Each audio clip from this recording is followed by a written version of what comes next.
not quite, at just about 80 miles an hour. And if you're wondering, I am on a closed course. What's up, guys? Sean here from Srkcycles.com, and we have a 2017 Suzuki GSXR 600. And if my phone doesn't stop ringing real soon, I'm gonna freak out. All right, that's my friend. All right. 2017 Suzuki GSXR 600. I'm a big fan of these bikes. This thing is beautiful. It is in perfect shape. If you want to see more about the specific bike, check out the walk around video to see how clean it is. This is the test drive video, and I think this bike has how many miles?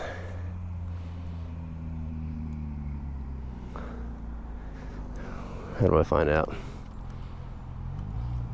432 miles. All right. I love these bikes. I think it's a great bike for a ladder riders. I don't think it's a good bike for entry-level riders. And we're going to talk a lot about it and have a lot of fun, guys. All right, guys, let's do the words of wisdom.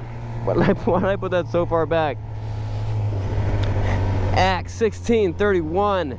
They replied, "Believe in the Lord Jesus, and you will be saved, you and your household."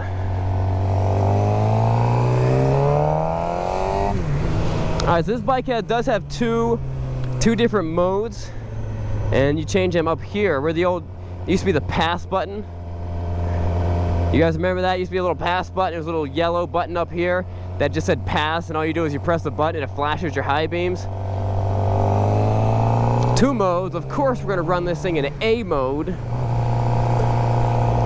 And from the little bit I read, so on the 1000s you have ABC mode.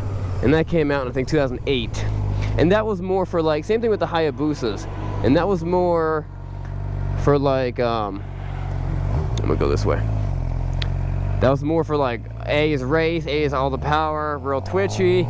And then B is all the way down to, like, what they call rain mode. And that was good for the rain. Apparently, this AB mode is more just two different types of track settings. I don't know. We'll see what it is. I love being on a 600. Very, very, very, very nimble bikes. Very, very light and a lot of fun. Probably most of this video we're going to do a lot of explaining of. I'm just going to be honest with you right now. I don't think this is a good entry-level bike. I think it's a little too quick. We're going to explain of why this is a great bike for a lot of riders, and why you might want to buy this over a 1000, and the biggest differences between this and a 1000 are.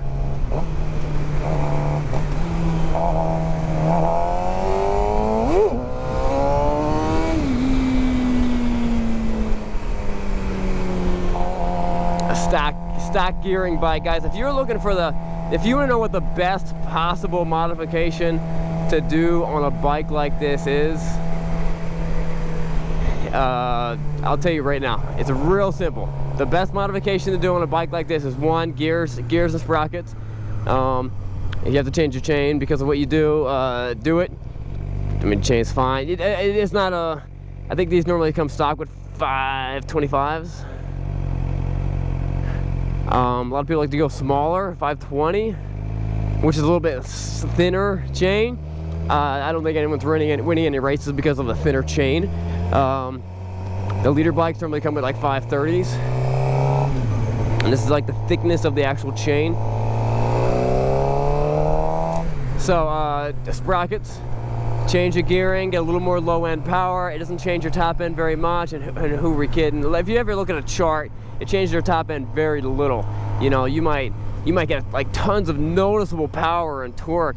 You know, it really wakes up your bottom and mainly mid-range. But then you look at your top speed, you're like, oh, I went from being able to do 176 to 172. You know what I mean? It's like, that's not a big deal.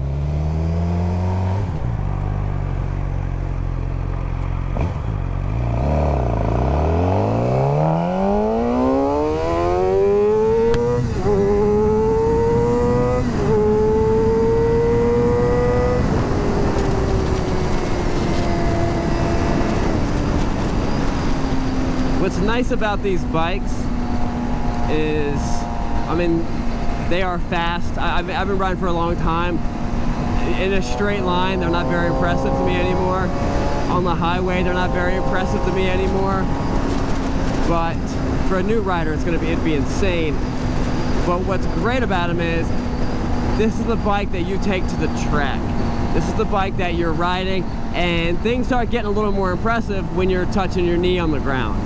When you're as low as you can possibly go, or when a corner comes up right there. You know what I mean? That's when things start getting to be impressive. That's when you see that's the difference between a Dodge Demon, a straight line vehicle, and a Corvette ZR1, Z06, or it's a Corvette.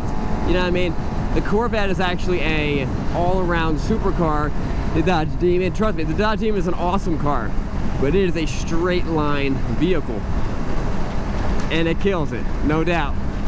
But when you start getting into bikes like this, and the handling and the performance, and be able to come out of a corner where you're dragging knee and throw it down, and then just come out just blazing speeds, is very fun, very impressive.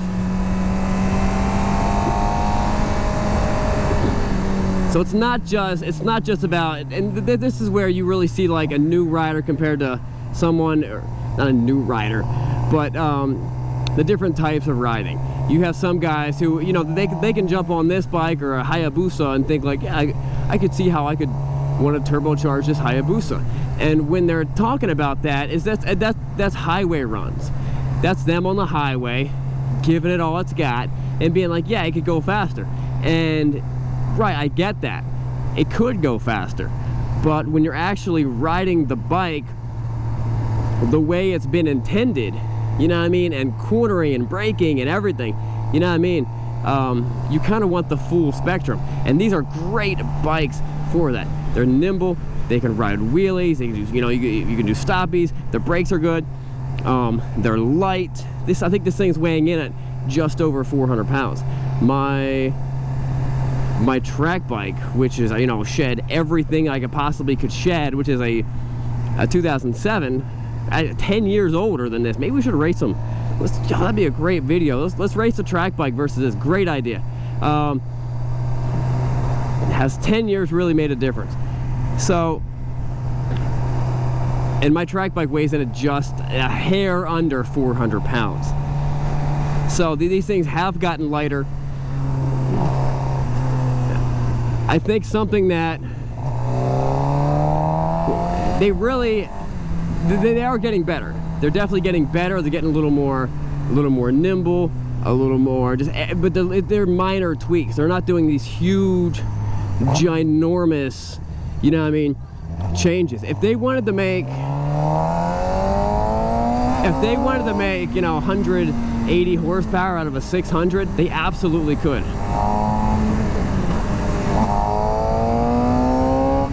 But they don't, because that's what the leader bikes are for.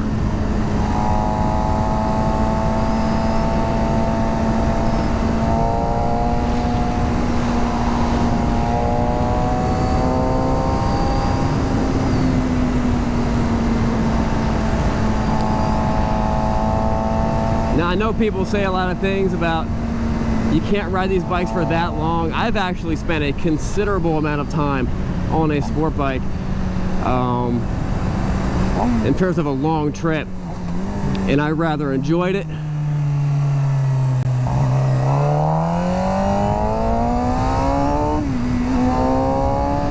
If you would have done a gear reduction on this bike, you know, change the gears a little bit, you would have what's really nice about it is you have a lot more power.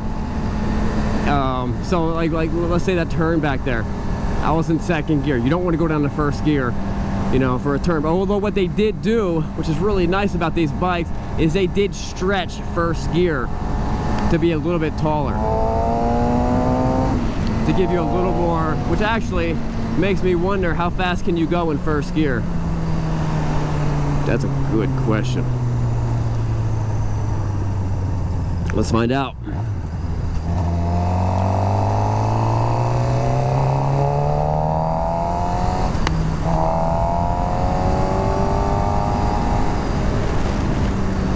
Alright, So another great modification that if you were going to have a bike like this that you would want to do would be steel braided brake lines. On a hot day, if you can actually feel the rubber braided lines. Where are they at? You can feel these rubber braided lines, and you can actually feel them pulsate. You know, you grab on the brake, you can feel a little bit of a flex on there. Now multiply that flex through the entire, maybe about 2 feet of the brake line. That little flex that you can barely measure, but you can feel it with your fingertips. Multiply that to the entire line. That's a decent amount of slack that you're getting. That's why steel braided brake lines, you won't get that flex. The metal will not heat up and expand like the rubber will. And it really is one of the best modifications you could do. And I actually have a theory that even a stock brake line, that they have a little bit of air in there. I think you can bleed out a stock brake line and get it better than what it is stock.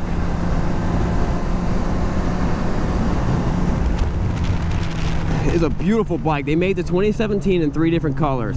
They got the yellow, they got this, which I've always loved when Suzuki does a cool looking blue with red, and they threw in some green in here. I think it's a very cool color, almost like a throwback to the 80s.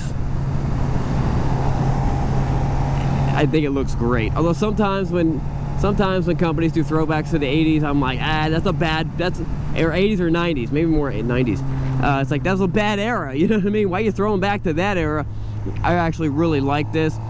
They also made a red and black one. I don't like the red and black one as much. I think this one looks way better. All right, let's find some spot. We'll see what first gear can take us to. I'm really liking this bike.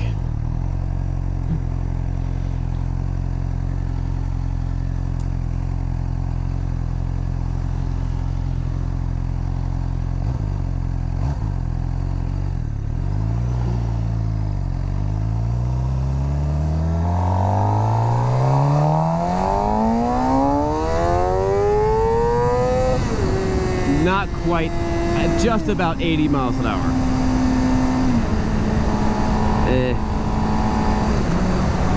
And if you're wondering, I'm on a closed course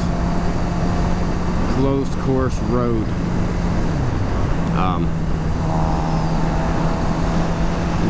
Maybe we should cut that out. Okay, in theory, actually I just looked it up. First gear will take you to about 80 miles an hour on this bike. I'm not sure what it did before, but in my mind I was thinking around 65, maybe 70. Somewhere around there is what it used to do. Super, super nimble, very light. Okay, so let's compare this to the leader bike and why in many cases there's a lot of people out there who should still be riding a 600, but they choose to ride a leader bike, and it's just because they're like, I want that straight line. I want that straight line, you know, it pulls faster in a straight line, and it does, I get it. It definitely pulls faster in a straight line. So this is why. Let's say you're on the street. Let's just look at street stuff. A leader bike. All right, so comparing this to a leader bike on the street, they are very, very comparable. All right, I'm 6'2". A lot of people think that, oh, the bigger the displacement, the bike you get, the bigger the bike you get. That's true with the smaller bikes, but then it kind of changes. You know, the 600 is the same size as a 1000. Now the Hayabusas are bigger, the ZX14s feel a little bit bigger, but they're the same size bike. It's not like 600 is like this or 1000 looks like this. If I race a guy with a 1000 on this, and we were both pretty good racers, he's not gonna beat me until we get over probably like past first gear. If I got the jump on him, I might be ahead, but once I once we get to about second gear is when he's going to start pulling away, and then I'm never going to catch him. He's going to pull away really strong, and that's when you start seeing the difference. It's like there's been like a Hayabusa and a leader bike. The Hayabusas really don't start pulling away until about 150 or more. You know, I mean, they really start pulling, they really start shining at the really top end of the bike. If you're looking for track use, one, you're gonna get into a 600 a little bit cheaper, but two, this is when you know you need to step up from a 600 to a 1000. And that's not when people are beating you. Right? It's not when people are beating you. It's when you think that you've maxed out the capacity of your 600. I'm embarrassed to admit this, but I think I said this before, but I'm a fairly, when I get on the track, I like doing track days. I haven't done them in a little while, but the last track day I was at, I'm normally in the middle category. I'm in that middle category. I don't want to ride with the experts right now. I'm in the middle category, but I'm pretty quick. I'm normally on the faster end of that category. And last time I was there, I was passed by, you know, so I'm passing leader bikes, I'm passing Ducatis. Not because my bike is faster, it's because, you know, I'm a little more experienced than they are. But I got passed by a KTM 390, and then I couldn't catch him. And he was rolling with a couple leader bikes, and that really changed the perspective. I was like, you know what, it's not about the bike. It is not about the bike. It is absolutely all about the rider. And that kind of solidified it for me. I was like, you know, I really don't, my goal is not to have the fastest lap times. My goal is to be the best possible rider with what I have. And that guy with that KTM, he's going to be able to jump on a 600 and just be so much faster, and he'll be able to jump on a bigger bike and be so much faster because he's actually a good rider, and he's very skilled and very talented. And so that really kind of changed the way I thought about bikes. Guys, I hope that helps. All right, guys, don't forget, it's not what you're riding, it's where you're going. We'll see you guys later. This bike is for sale on Srkcycles.com, and it should be online pretty soon. All right, guys, we'll see you later. What's up, guys? I'm Sean. Thanks for watching that great video. And as always, click down here to subscribe. And here's the next fun video for you guys to watch. We'll see you guys next time. And that wasn't far enough away. And I had no clue. I'm just gonna tell you guys to back off. Train your bikes. And listen, it's not what you're riding, but where you're going. We'll see you guys later.